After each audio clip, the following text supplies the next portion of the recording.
All right, welcome back to another episode of A Pinball Podcast. And today we have a special guest, the number one pinball player in the world, Raymond Davidson, multi-time world champion, national champion, state champion, champion of everything pretty much. He's a tremendous pinball player, a great guy.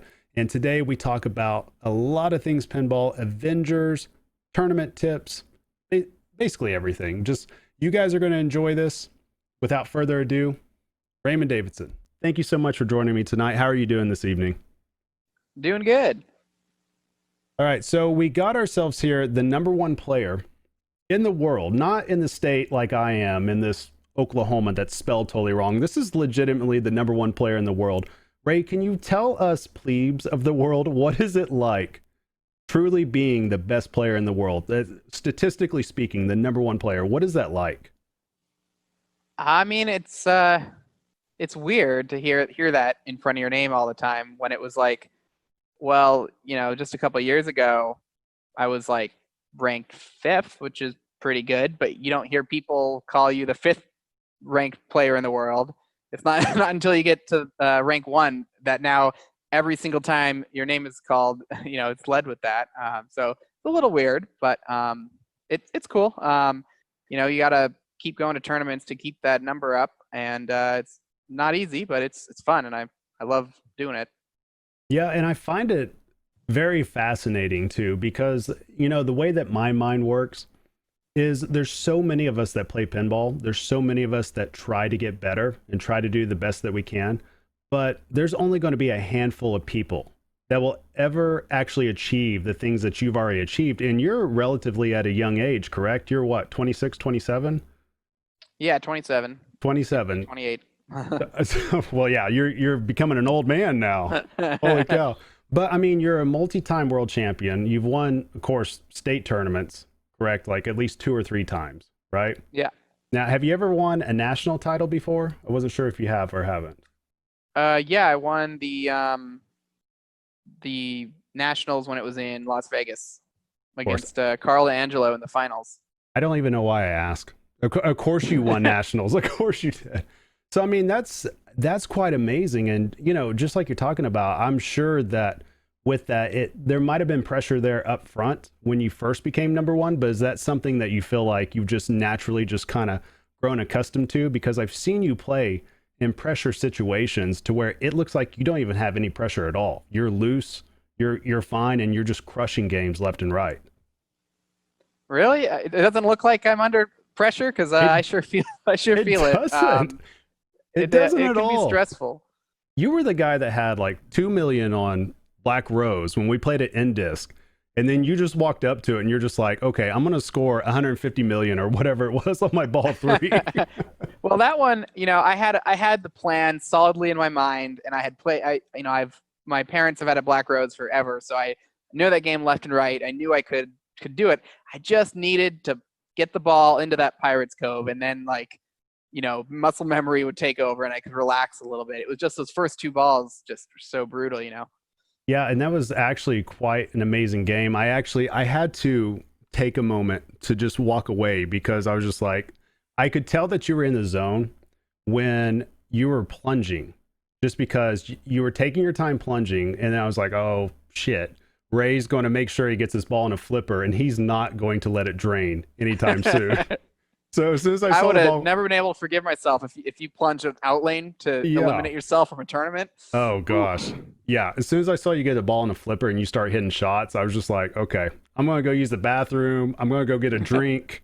I'm going to take about a 15-minute break. And sure enough, I did. I took a solid 10 minutes. I come back and you're still playing. I'm just like, of course, that's Ray. Well, speaking of great players and somebody that actually just briefly took over the number one spot, I think for about 2 weeks, if that. Yeah, right. Yeah. The last 2 weeks of 2019. I mean, it was really quick, and then you were right back in there. But I'm talking about Johannes Ostermeyer from, I believe, Germany, correct?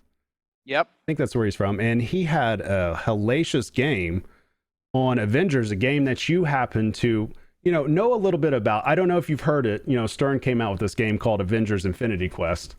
But yeah, he basically crushed that game. I mean, what are your thoughts on that? That was absolutely insane. I was actually waiting to get my car oil change done. I was in the lobby, and I was like, oh man, I gotta wait like an hour and a half.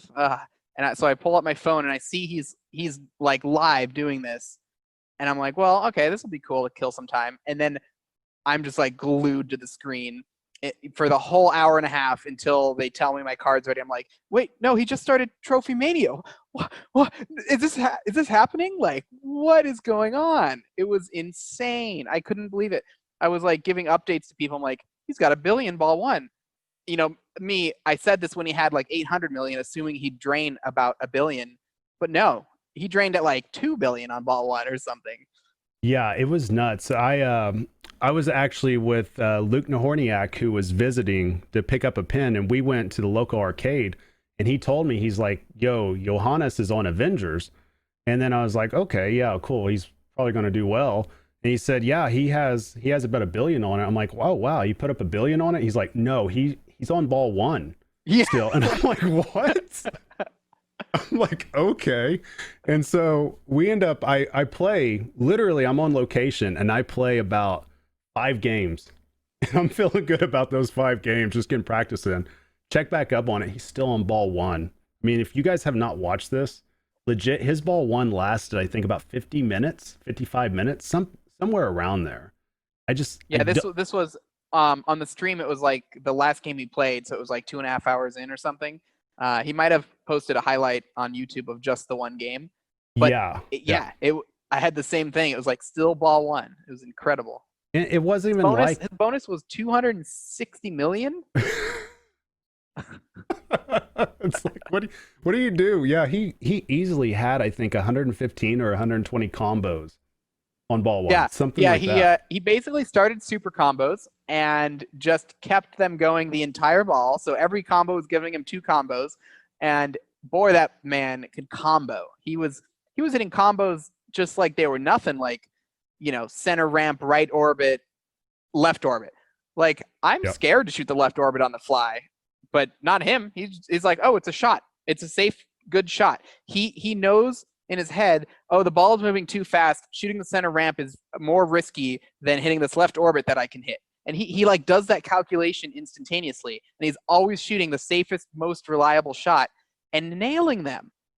Yeah, and I mean, it's fascinating that you talk about that, because that is it seems like such a simple thing to do, to make a decision just to take the safe shot. Yet when it's happening on the fly, it's actually insanely difficult to do. I mean, can you kind of go into that a little bit about what type of mindset that takes to understand the geometry of just the playfield in general, to know your type of gameplay to take that shot?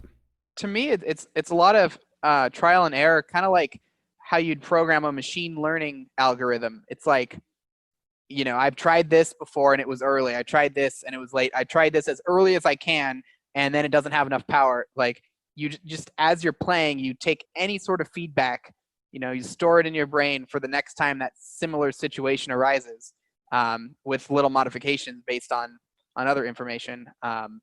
But, of course, you don't feel like you're a machine programmed that way. It just, you kind of pick it up the more you practice, and it becomes intuitive. Although sometimes you do have to remind yourself, if you find yourself draining a lot or missing a lot, sometimes you need to realign and be like, okay, why did I drain? I probably shouldn't have shot that shot that way. That sort of thing. Yeah, and what I found really incredible about his game also is it seems like he has this unique ability to do these little flicks with the flippers. To Adam where Lefkoff calls that the Ostermeyer, the little like ball's coming and he's like, stay on there. Yeah, and not only that, it's almost like when he knows that the ball isn't going to stay on the flipper, he doesn't just shoot it away. He flicks it away in such a way that it still keeps the ball relatively safe. Like, it's rare that I see him hit a post that comes screaming back at him. It's almost like he lays it up at a 45-degree angle, either off the targets or off somewhere that keeps it safe. And I find that really unique watching him. Very preemptive when the ball's starting to approach the danger zone. Although he didn't even need to. If you watch that video, he barely touched the game.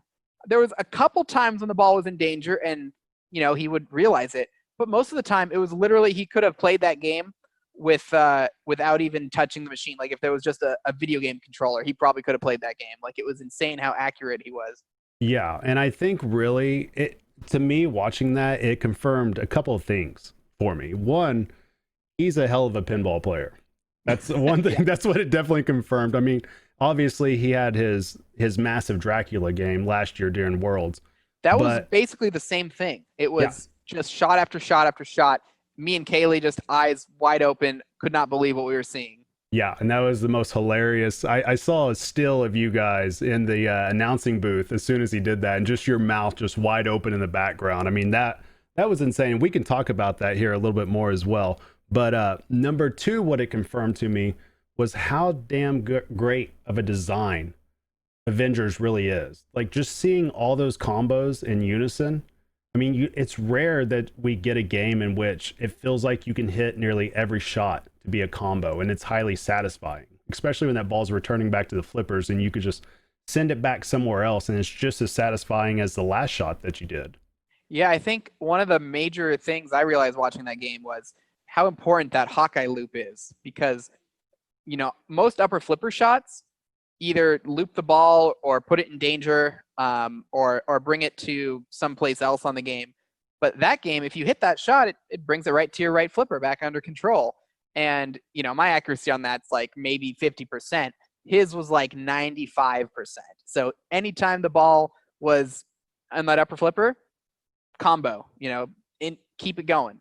Yeah, it literally on some of my pinball chats, we've already just started calling that the Johannes combo. When you hit that left ramp, center ramp, Hawkeye, just repeat that over and over and over again. I mean, I've tried to do that. For those that don't know, I got an LE back here. It's off camera. I've tried to do it, and I've maybe been able to do it 3 times in a row together, and I'm just excited about that.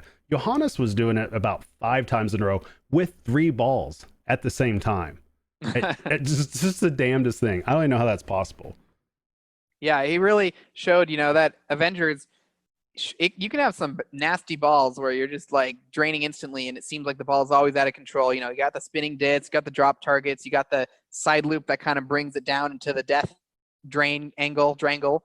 And, but he showed, well, hey, if you're hitting your shots, you got nothing to worry about.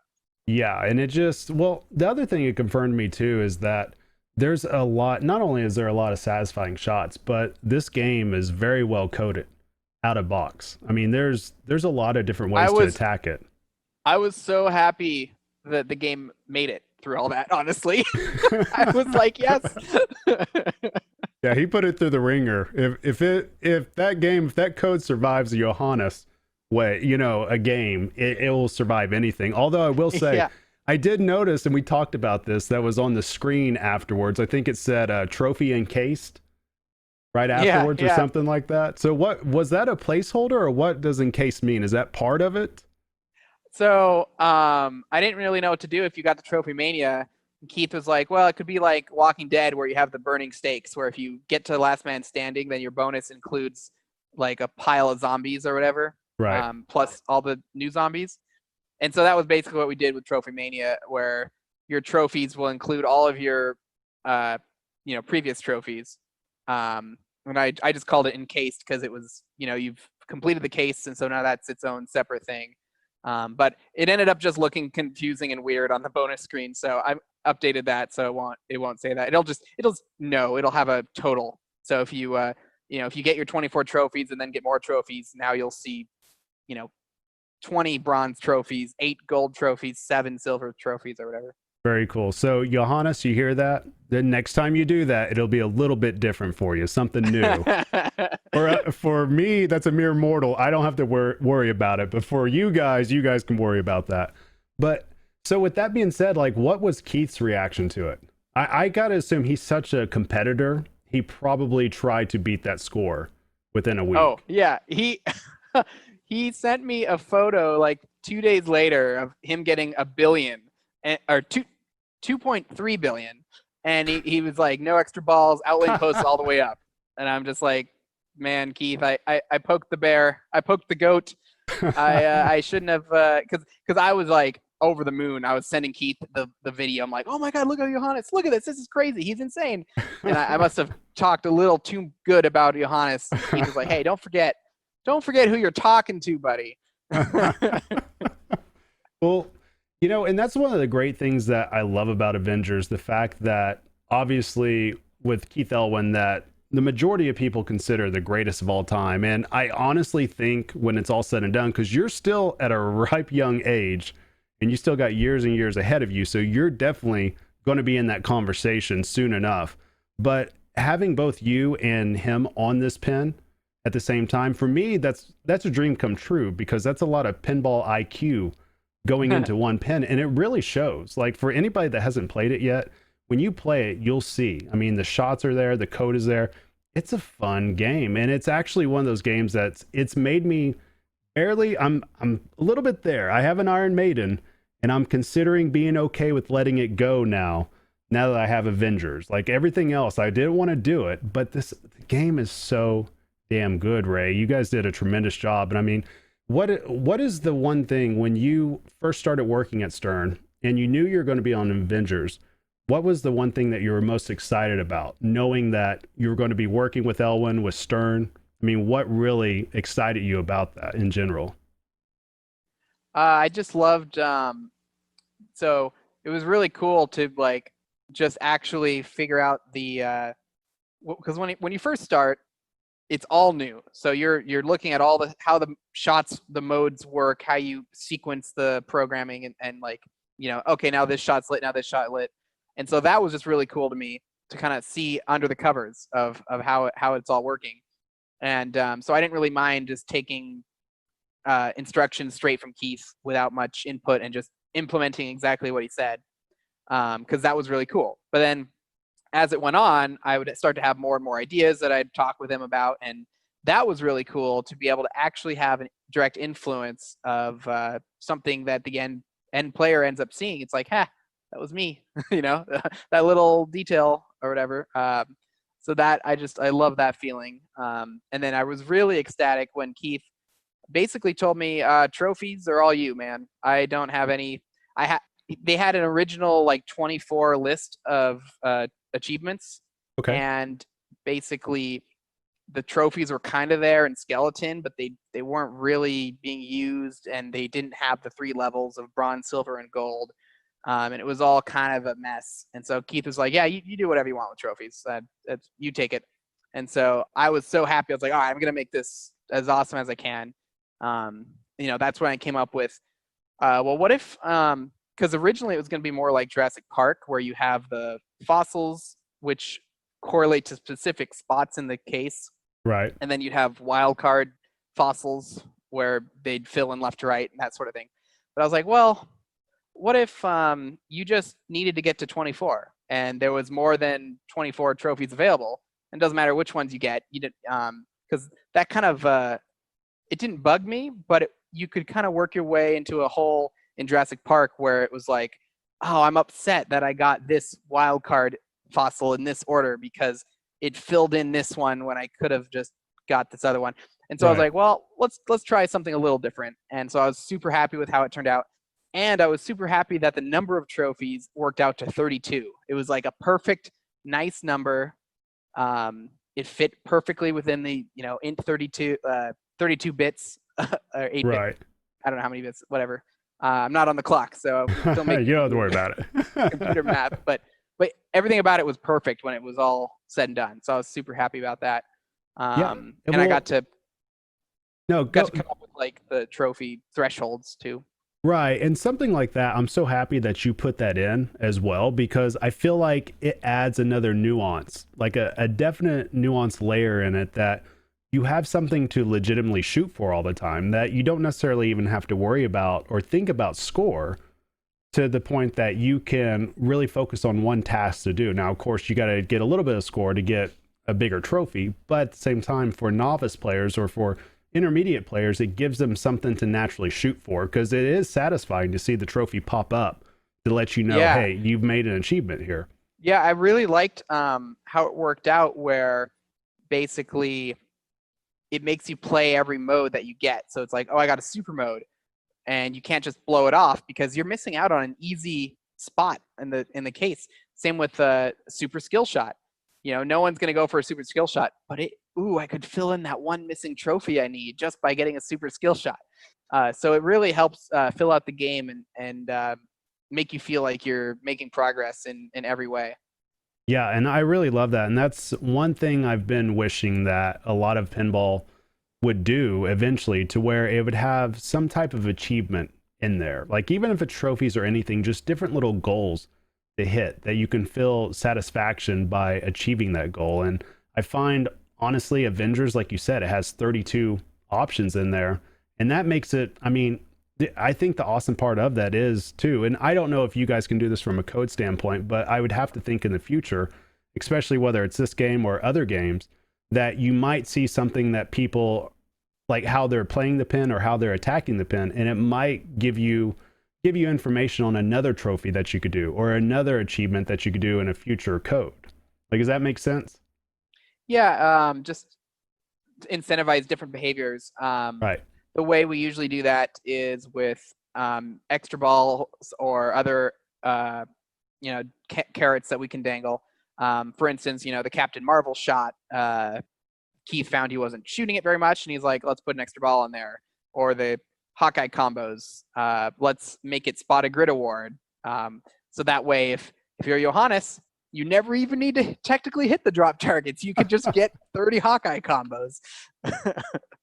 That's for sure. And that's the genius part of this. And also, can you talk about mystery a little bit? Because I know I was talking to you about that here last week, that one of the things I love about Avengers 2 is that the mystery awards feel like they matter. In a lot of games, they don't feel like they matter as much, but in Avengers, it feels satisfying to actually get a mystery award.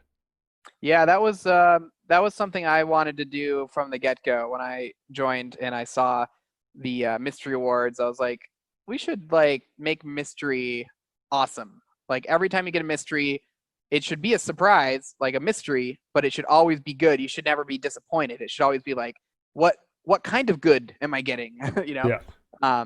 And also the fact that the mystery doesn't start lit, means you have to work for it. So it kind of works hand in hand. It's like, well, I have to work for it, but I get something good out of it, as opposed to the bozo, something useless, but it starts lit. Yep. And, guys, if you haven't seen it yet, please go find I usually just search Johannes Avengers gameplay, and it's on there. I think it's Pinball Boy Germany is the on is that Twitch or YouTube? I think that was on Twitch. I'm not sure who has it on YouTube. I don't think it's them. I know he posted it to YouTube, so you can probably find it. It's like Johannes versus Avengers. And Avengers lost. Let's just put it that way. Yeah. He took down all of the Avengers and Thanos and the Black Order. Yes. I feel like I need to just get Johannes's face and put it on the translite now for myself. Man. But okay, so besides that, you have done podcasts in the past. You had the Do or Die podcast, which, for those that haven't heard it before, it's an excellent podcast where you talked about your gameplay at different tournaments, and now you're on to Stern with the Raymond Files. But with the Do or Die podcast, what was really your main goal with that? Was it a way that, because I find whenever I'm podcasting and talking about games, I find myself actually learning a lot by feeling like I'm teaching people. Yeah. There's definitely some of that. I just liked it because it would help me reflect on my, performance of things I did right and things I did wrong, so that hopefully the next tournament I go to, I can do better. That was like the main actually reason for it was kind of selfish. It was like, I just want to get this out because I'd find myself driving home from tournaments talking about it in my head, like reliving it. And I'm like, I wonder if this would make an interesting podcast. And so then I kind of came up with the idea, and it wasn't going to originally just be about tournaments. That was just going to be one little section of it. And then I was going to do the rest, like news and events and whatever things people do in podcasts. But I think I only stuck with that for like the first episode. And then after that, it was just whatever tournament I had gone to and kind of talked about everything. And because I found people like that too. They were telling me like, oh, it's awesome. I get to hear, situational play, because you don't get to hear about that very often. You just usually hear about the grand picture, how to blow up a game sort of stories or podcast rule strategies.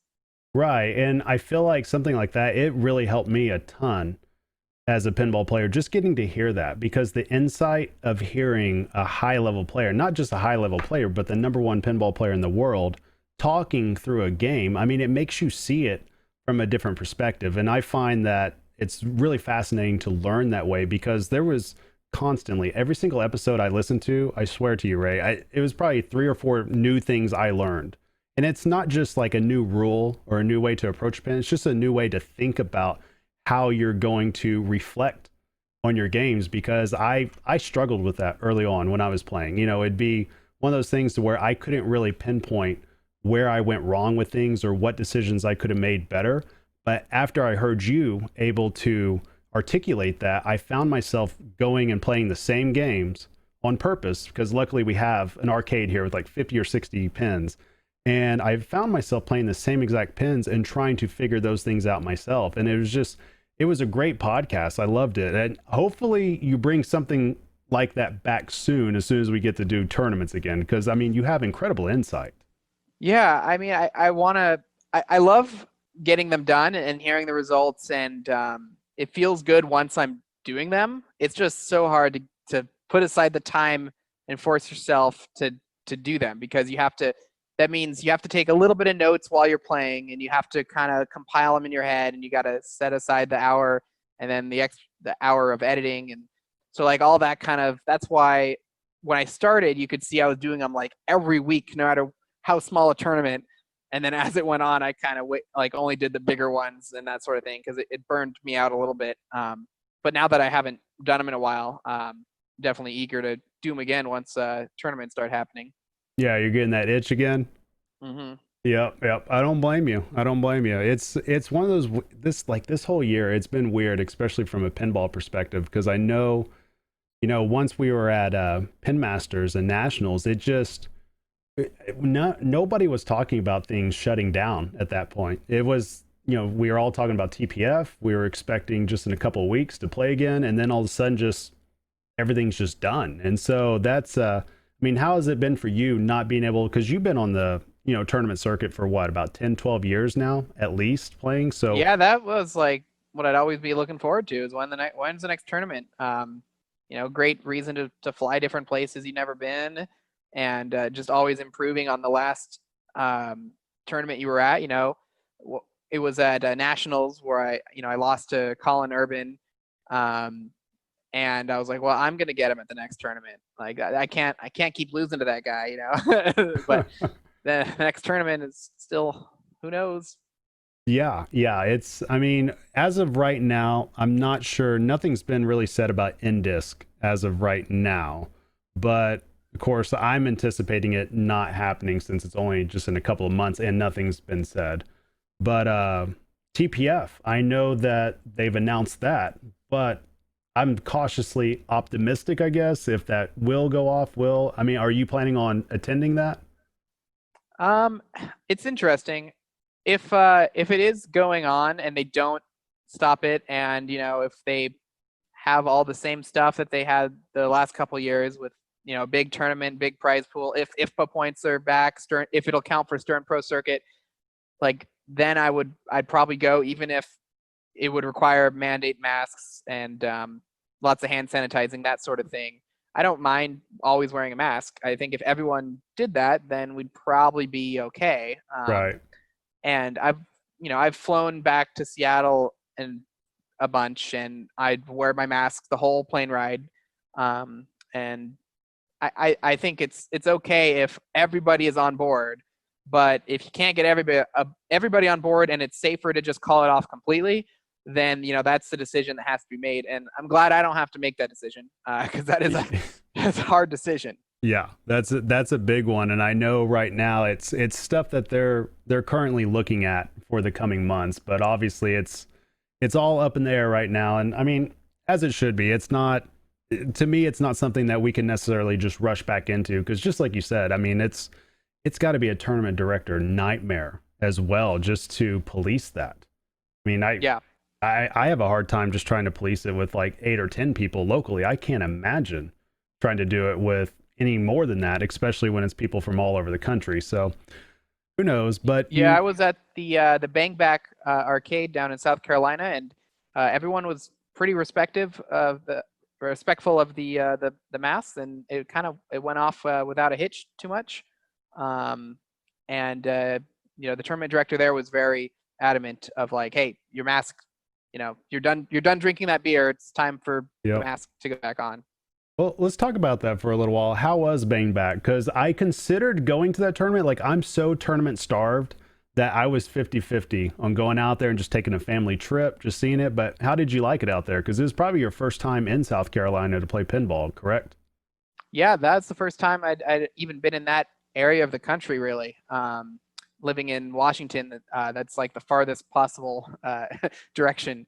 So I was super happy when I found like a really cheap flight, good times, and Fred let me stay at his place, which was super super nice. If you don't know Fred Richardson, owner of Bang Back, and he'd been on the tournament scene. He spent, I think, maybe 2018 going to like almost every circuit event. Real nice guy, and really I enjoyed the Bang Back arcade. They had their machines in little pinwheels, they called them. So like little heads up against each other in 4 little spots around the room. And so you never felt like, well, there literally was never anyone on the side of you because they were all 90-degree angles. And so that was pretty cool to be able to feel like not crowded. And it was, like I said, it was only like 16 people. So it was a nice size where you had kind of a 1-to-1 ratio with machines. And I think that might be where tournaments need to be at right now. If you're going to have tournaments, is no more than 1-to-1 ratio of machines to players. And yeah, I really enjoyed myself. I really liked they had these magical boneless wings that I just ate like way too many of. In fact, they had like 7 different sauces, and I think by the time I was done with the weekend, I had tried all 7 of them. So you thought you went there for pinball. Instead, you went there for the wings. There you go. Yeah. Well, I think it's even Fred's birthday today. As of October 9th. Yeah, Fred, if you're watching this, happy birthday. We're recording this on your birthday because it's your birthday. Obviously, that's totally why we're recording this, just so we can get that in. But yeah, I mean, that's why it was funny too, just seeing you guys out there. And I know Jason was out there playing as well, and I saw Dalton out there.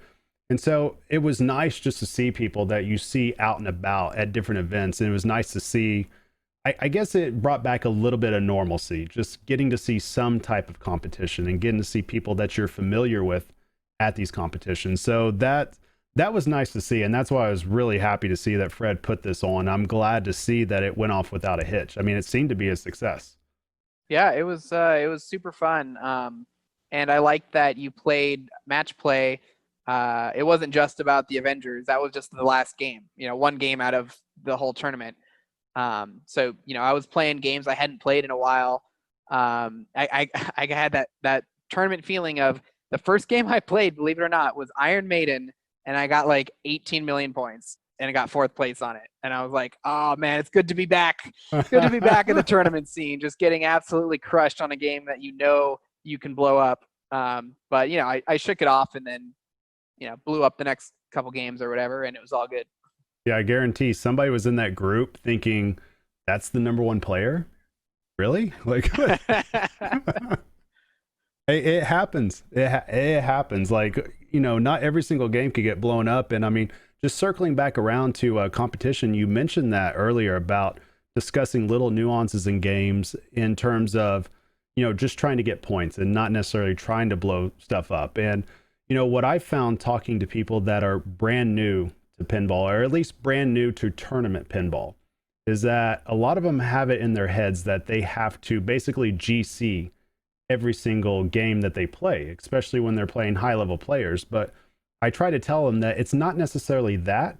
You just need to make sure that you play under control and that you try to be as accurate as you possibly can. What do you think is the secret sauce? Like when you were first starting, you know, you're Raymond Davidson, you're not the number one player yet, but you're playing great, excellent players. What was the one thing that you ended up learning early on that really helped you skill wise to really level up?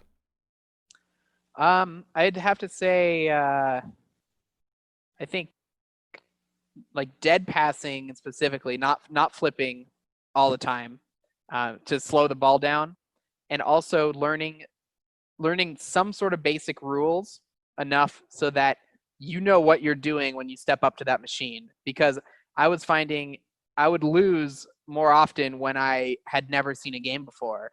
And, I was like, oh, well, that game is just stupid and random. Like, I lost on that because I got unlucky.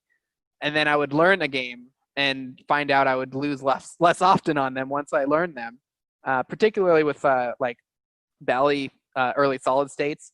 I would lose on those because I had never played Bally's before, so I didn't even know what a super bonus was. And so I would see people blow it up, and then I would step up and be like, "Yeah, I know pinball. I can hit shots," and I'd be shooting stuff, and they wouldn't amount to any points. So really, you just got to learn some sort of direction. Is one of the biggest things you can do, even if it's as simple as this will start this multi-ball, this will start modes. Like even just having those two things is infinitely better than not knowing, those things. Right. And so let's lean into that a little bit. Let's say you are, of course, now you probably know pretty much any game out there that you run into at this point, at least the majority of games. But let's say you happen to run into a game that you haven't seen before. And we'll say it's a modern game, right? Like an early 90s modern game. How are you approaching that off the bat? Like, what are you looking for right off the bat? You're player one, too, so you can't watch anybody else play it yet. Yeah, like I said, definitely those two things, like multi-balls and any sort of features or modes. So I'm looking for basically any scoops that have lots of things in front of them and figuring out like, okay, how do I qualify this or this multi-ball? And then also finding out as I'm playing my ball one, like what shots are easy and which shots are hard. And if I can find a strategy that involves the easy shots, even if it doesn't earn as many points or is less exciting, I'll aim towards that strategy as I'm going, because as you're hitting shots, you're not draining, so you have even more time to sort of discover what everything is doing. You don't want to step up to a game and just start shooting at the hardest shot in the game because somebody told you, oh, shooting that starts this crazy mode. And it's like, well, maybe I'm not good enough to do that yet, or maybe I don't know this machine enough to try that strategy. So yeah, you have to figure out what you have to have a plan and then like a backup plan. So your main plan, and then if you find that plan is not working, you switch maybe to your backup plan, and then maybe go back to your main plan once you got more comfortable.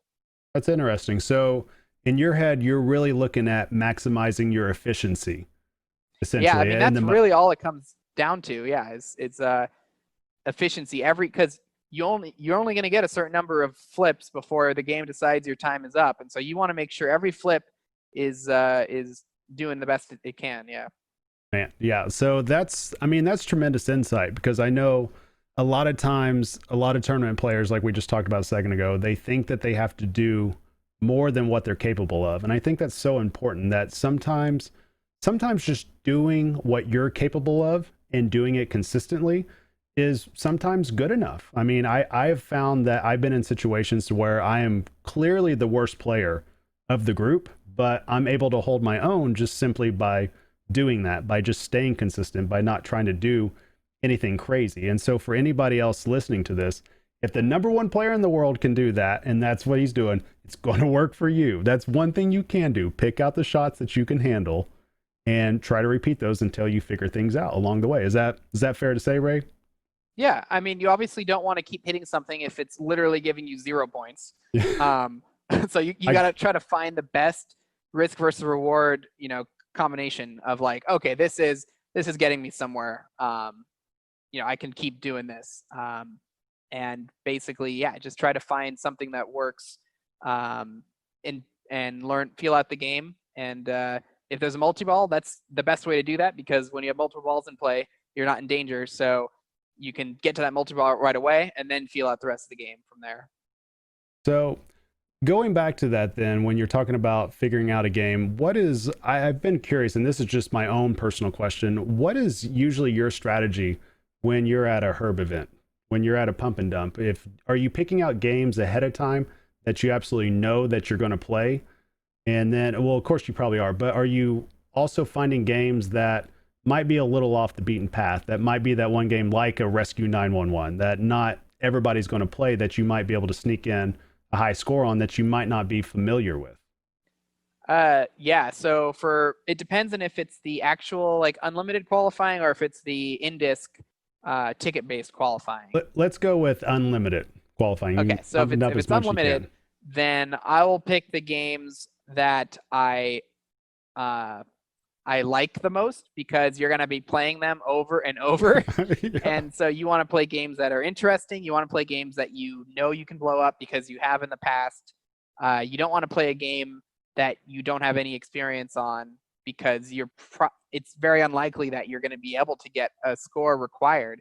So it might be tempting to avoid the 12-person deep Attack from Mars line to go to the crazy Gottlieb game that no one's ever played before line. And there is a time and a place to do that, but in general I feel people might do that too much, where you really should pick games that you know that you can blow up.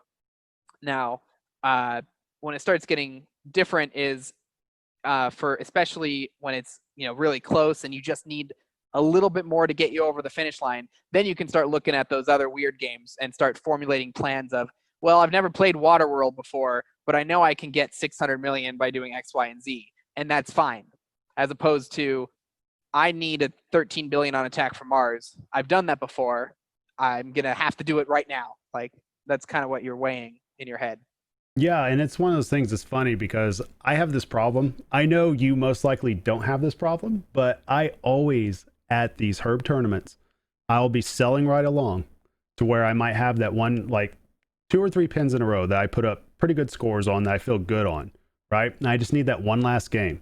And that one last game just whips my ass nonstop for like 2 or 3 hours straight, to where I just feel like I'm just stuck. And I have nowhere else to go. And so, I mean, in that situation, what would be your advice to players that know that they're on that game, that they know they can blow it up, they need it, but they can't quite get over the hump? And there's somebody like me that is literally, like, for instance, I had to play Iron Man about 14 times at Cleepin just to get the do or die, just to finally get there. Like, what would you say to those players that are doing something like that? Perfectly fine. If you're going to say I'm batshit crazy, I'm perfectly fine with that as well.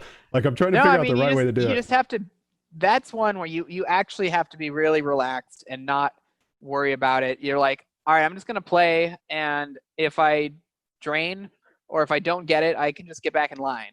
And you have to have that mentality of, it's just like you're on location trying to GC a game for fun. Even though it is stressful, you have to, try to not think about that. Because once you're relaxed, then you can start playing it, and you'll get into that zone where now your heart starts beating, and you're like, oh, okay, wait, crap, this game really matters. And your mind will switch into that, whether you want it to or not. But the more relaxed you are going into it, the longer you'll have before you switch to that panic mode. So if you can just start at a nice, like, all right, let's do this, rather than oh no from the get-go, that can definitely help. Yeah, and there's something to that, because I find that a lot of my decent scores come in very early. Like, it's really weird. I always thought that I need to take a few games to get warmed up, but for whatever reason, during my games that I feel like I'm just warming up on, I end up turning in decent scores. And I think there's something to that. Like you're saying, when you're playing loose, you're not as tense. You seem to do overall better, especially if you're letting muscle memory take over as well, if you're familiar with the rule set and the basic shot geometry of whatever pin you happen to be on at that time. Yep. Well, then let's talk about a little bit about your tournament career a little bit more. Now, you made the interesting decision to go from one pinball hub of Seattle in the Washington area, and now you're in Chicago, to where it seems like every single shark is, except you're another great white that's just coming in to play in that area. And I can't imagine what that state tournament will be like once you guys start back up. I mean, who all is located in Illinois that would be able to play in that?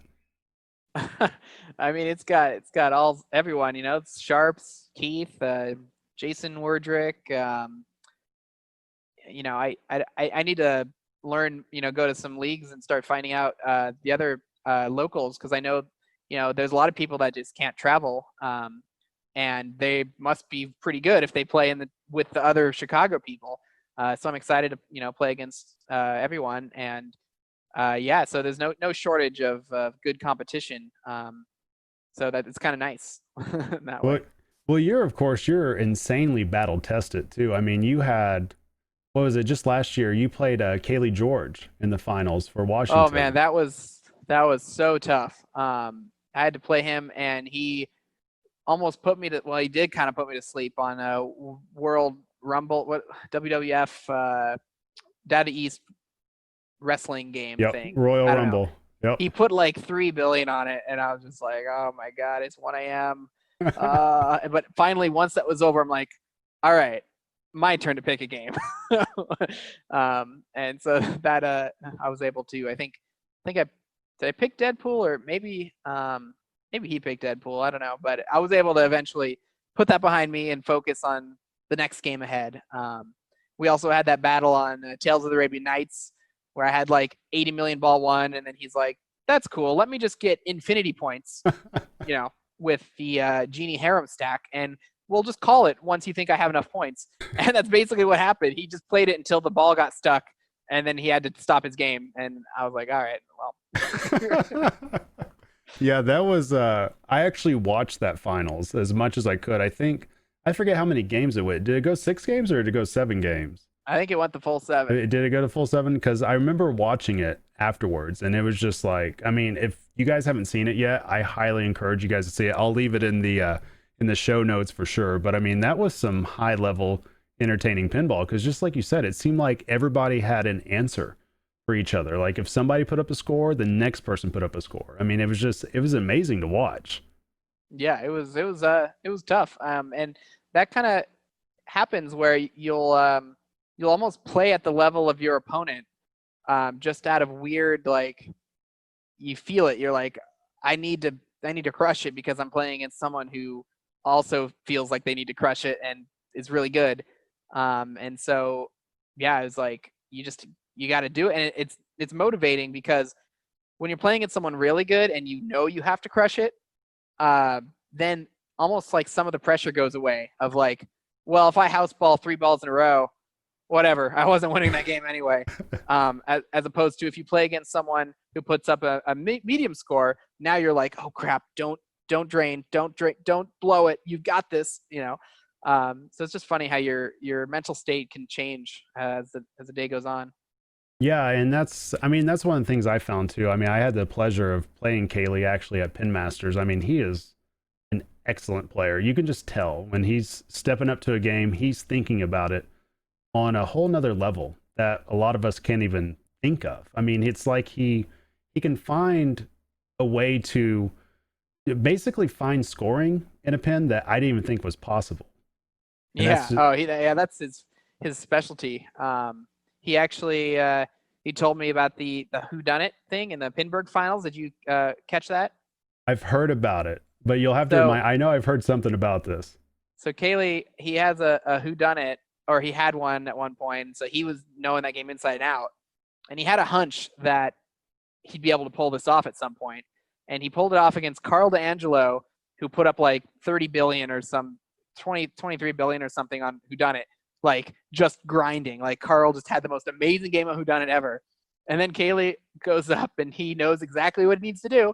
He sets up some elevator multi-ball grace period shot thing, which then causes the elevator to get stuck down. And so now he can just shoot the elevator for everything for the rest of the ball. And so he just like nothing, just chops wood all the way to catch Carl. And Carl's just like, well, wasn't that was on stream, wasn't it? Because I could have swore I've seen him play whodunit Yeah, at that was on Pinburg. stream, and the best Okay. part was after that game that they immediately brought over the hand truck, wheeled it off stage. No, that's amazing. I mean, and that's so dangerous too. When you're as skillful as he is, and then you can figure those things out that nobody else knows. It's like, I mean, that is literally like giving Superman a power up. That's what that's like. Yeah, I mean, luckily now with the internet, you only get one or two good uses out of that before everyone else can do it or knows about it. But just because people know about it doesn't mean they can execute it. So you can still get some mileage out of it even after the secret's out. Yeah, that's a whole nother thing. I mean, because it's just like the Iron Maiden glitch that everybody's figured out for Yeah. Icarus and Mummy. Like I've been trying to do that, and I've got like a 10% success rate to even get it started. For whatever reason, I can't do it. I don't know why, but I want to do it. Well, it's difficult. You got to not double flip. You got to like pay attention to this. Don't hit this. You know, you have to do everything just right. But man, I wish tournaments were still going on, and I wish whoever found that didn't tell anybody, and they just waited for the perfect moment and just drop it on someone. But, Yeah. maybe that's a little cruel wish, but it would have been pretty funny. No, that would have been funny. Somebody steps up and they put up like 50 billion on Iron Maiden. Nobody knows where the hell that came from all of a sudden. That would have been the way to go. Well, Raymond, I thank you so much for being here today. Do you got anything that you want to leave the audience with? I don't think so. Thanks so much for having me on. I love your podcast, and look forward to more pinball and hopefully tournaments. No, yeah, I hope so too as well. Well, guys, you guys can find Raymond at, of course, on Stern. If you go to the Insider's Access, he has his own podcast on there, the Raymond Files, which I highly recommend. I've been listening to it to where he's discussing all things Avengers. So anything we didn't go over today, I promise you it's on there. I've already learned a lot from listening to it. I've actually listened to every single episode 3 times already. 3 times just to figure things out. So, I mean, it's very informative for sure. But Raymond, thank you so much for being here, and I really do appreciate it. We'll have to do this again. All right. Thanks, Travis.